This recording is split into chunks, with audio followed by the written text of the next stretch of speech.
నీవు నిన్నుగాక నేను ఎవరిని ప్రేమిస్తాను ప్రభు అని అబ్రహాము దేవుని ప్రేమిస్తున్నాడు అన్న సంగతి అదిగో తన కుమారుడు భరించి అర్పణ విషయంలో తెలియపరిచాడు.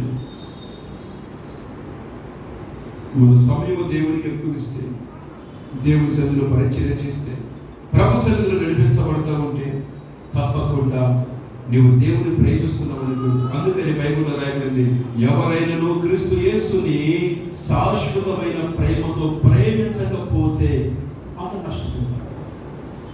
ఆయనను ప్రేమించాలి. ఎలా ప్రేమించాలి? నీ దేహము కంటే, నీ ప్రాణము కంటే, నీ కుటుంబము కంటే, నీ సమస్తము కంటే, నీ ఉద్యోగము కంటే, నీ వ్యాపారము కంటే, నీకు కలిగిన వస్త్రము కంటే, వాహనముల కంటే, వస్తువుల కంటే, ఆస్తిపాస్తుల కంటే ఎక్కువగా యేసయ్యను ప్రేమించిన ఆయన్ని ప్రేమించే నీకు సమస్తము సమకూడి నా ప్రభు జరిపిస్తాడు. కూడా చప్పట్ల గట్టిగా